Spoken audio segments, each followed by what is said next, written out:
Halo brother, kembali lagi bersama Erita dan Mas Hendrik. Kali ini kita bakalan kupas tuntas seputar mesin G50, G150 BRT, dan kapan sih balik modalnya? Benar banget, Kak. Nah, yang pertama, berapa sih Mas kapasitas produksi untuk mesin semi otomatisnya yang sendiri? Untuk G50 ya, Kak ya, kapasitasnya itu sekitar 1.600 potong sih, Kak. Atau setara dengan 1.520 butir, Kak. Jadi 1 menit itu biasanya 17 sampai 20 potong, Kak. Gitu, 1 menit itu 17 sampai 20 potong untuk 8 jam kerja ya, Kak ya. 8 jam kerja itu sekitar 9.600 potong, Kak. Begitu. Itu untuk mesin semi otomatisnya. Iya, benar. Nah, kalau untuk mesinnya yang G150? Untuk G150 itu kurang lebih sama ya. Cuman yang menjadi perbedaannya ini di mesin finishingnya, Kak. Karena kalau G50 itu satu semi dan 3 finishing plus 1 ayak nih, Kak. Karena kita ada paket baru nih, Kak. Betul sekali. Program baru nih, Kak. Paket mesin G50 dan G150 full set. Bener banget, Kak. Jadi untuk G50 itu 1 mesin semi, 3 finishing, dan 1 ayak. Dan untuk G150 itu 1 mesin semi, 6 finishing, dan juga 1 ayak. Nah, begitu, Kak. Dengan sebegitu banyaknya mesin itu, berapa banyak tenaga kerja yang dibutuhkan? Nah, untuk G50 itu kurang lebih 5 orang pekerja sih, Kak. Karena 1 semi dan 3 finishing plus 1 ayak. Begitu, Kak. Kalau yang G150 berarti? Kalau G150 itu kurang lebih 8 orang sih, Kak, gitu. 8 orang. Nah, kan di sini tadi kita membahas mesin semi otomatis dan mesin finishing. Apa sih perbedaan dari kedua mesin tersebut? Nah, itu perbedaannya begini, Kak.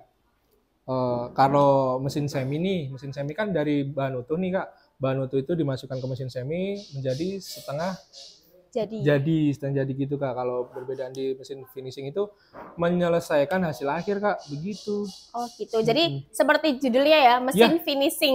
Oke, mesin proses akhir. Nah, dalam proses ini apakah ada limbahnya? Ada banget, Kak. Ada banget, limbahnya ada banget. Karena nah, ini limbah ini sebenarnya bisa diolah, Kak. Bisa diolah, Pak. Karena cuma harus diayak dulu nih, Kak. Harus diayak dulu, dipisahin dari fibernya dan kokopitnya, Kak. Dan untuk fibernya ini biasanya bisa menjadi kayak pot seperti ini, Kak. Nih, Kak. Bagus banget nih, Kak. Ini juga ada di produk Binco, Kak. Betul. Pot macam ini pot macam ini bagus banget nih, Kak. Dan banyak lagi, ada kuas, ada banyak lah pokoknya produk-produknya, Kak. Jadi kan kita kan di sini kan mengolah serabut kelapa. Itu serabut kelapanya yang spesifikasinya seperti apa dan nanti apa aja sih hasil produksi turunannya? Spesifikasinya yang untuk yang ini spesifikasinya bahannya yang jangan yang terlalu jangan yang terlalu kering sih, Kak. Karena bagusnya itu yang kelapa santan, Kak. Kelapa santan gitu bagus sih, Kak. Hasilnya tuh lebih glowing gitu loh, Kak. Lebih glowing. Terus untuk kepanjangannya itu sekitar 20 cm ya, Kak ya, atau setara dengan 1 jengkal kita ya, Kak ya. Gitu. Berarti kalau serabut kita ngomongin serabut itu kan pasti ada yang muda sama yang tua. Aku bilang muda itu maksudnya yang masih fresh ya. Jadi kalau dari penjelasannya Mas Hendrik tadi lebih bagus yang masih fresh dibandingkan yang sudah kering. Iya. Perbedaannya kan sebenarnya ada 3, Kak. Ada yang hijau, coklat, dan kering. Oh gitu. Nah, cuman yang hijau ini, cuman ini harus ada perendamannya juga nih, Kak. Kita lupa ngomong kita, Kak, sebenarnya.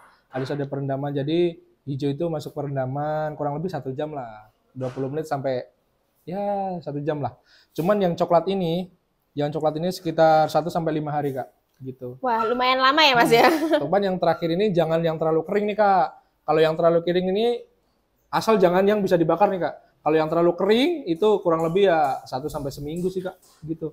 Itu lama banget ya, Mas ya. Kenapa sih kok butuh proses perendaman ini? Nah, karena pertama ya, Kak ya. Pertama itu mengurangi kerontokan, Kak. Mengurangi kerontokan, terus mempermudah pekerjaan karena tidak terlalu keras, Kak. Kalau keras itu susah, Kak.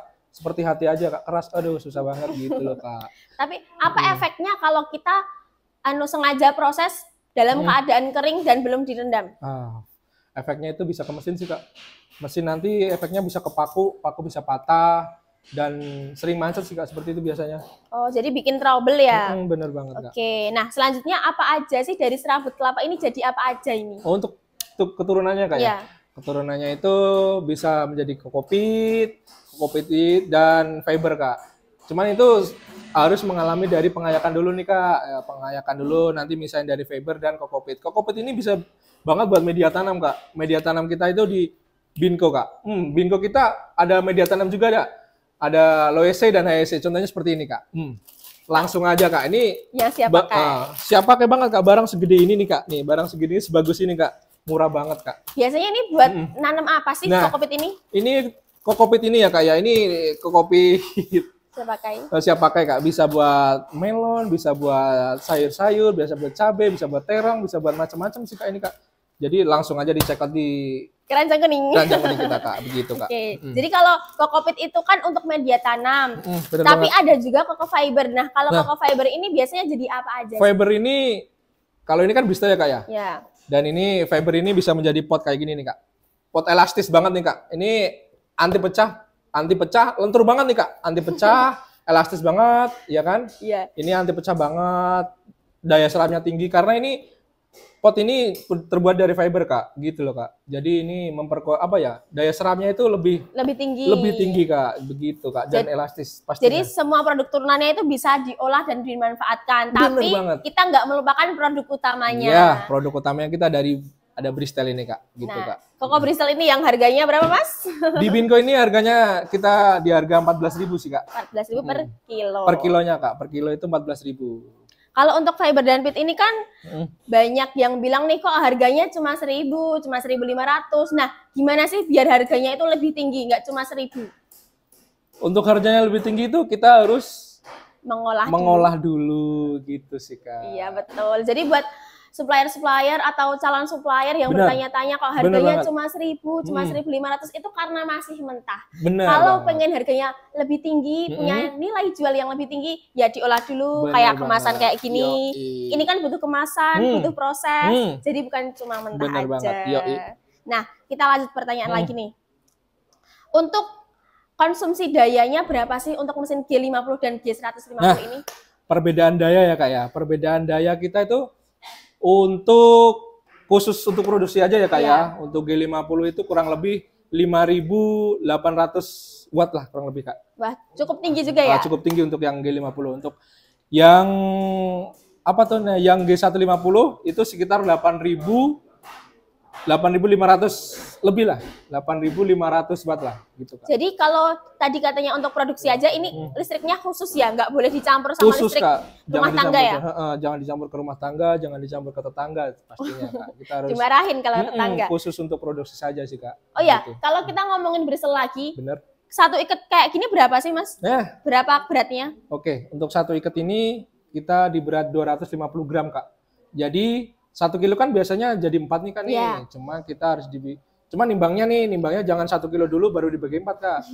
Jadi harus 250 gram gitu. Nah, untuk cara pengikatannya jangan terlalu pinggir juga Kak, harus tengah nih, kurang lebih 3 jari seperti ini. Nah, berapa butir yang dibutuhkan untuk 1 kilo koko Bristolnya? Oke, untuk 1 kilo Bristol itu berapa butir ya Kak ya?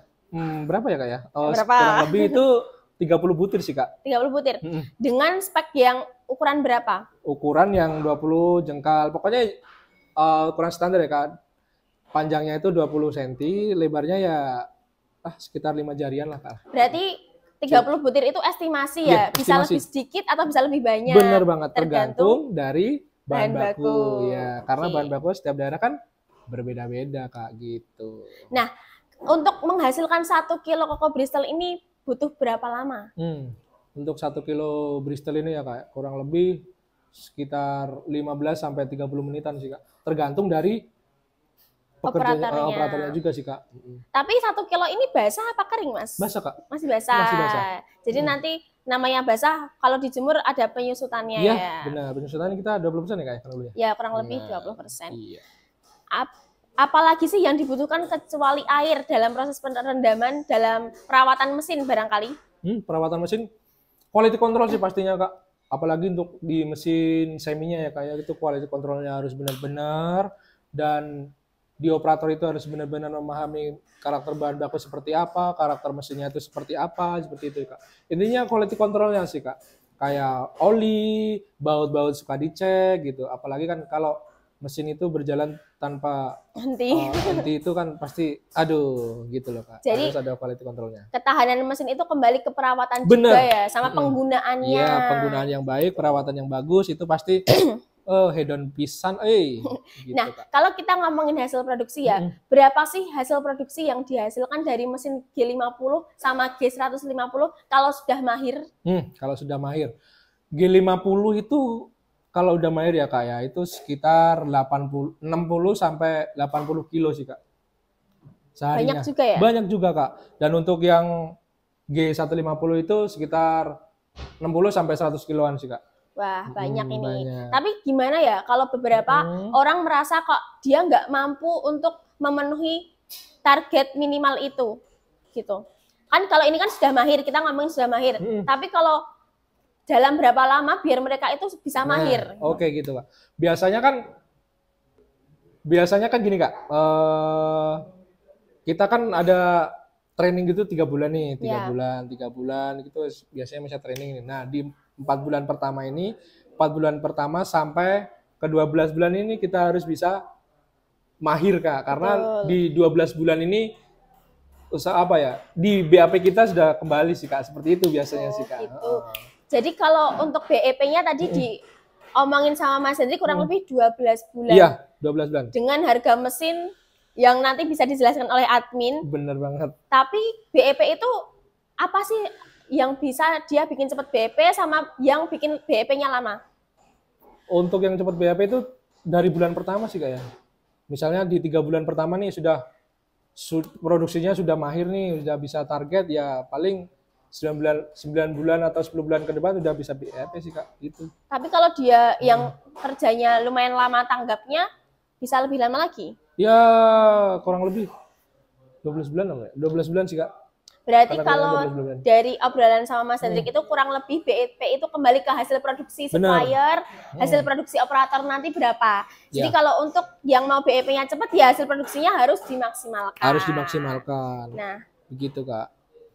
Nah, itu tadi udah ada beberapa pertanyaan seputar hasil produksi dan kapan sih balik modalnya. Buat brother-brother yang belum paham atau masih pengen lebih rinci lagi, nanti bisa simak video lainnya atau bisa WA admin aja.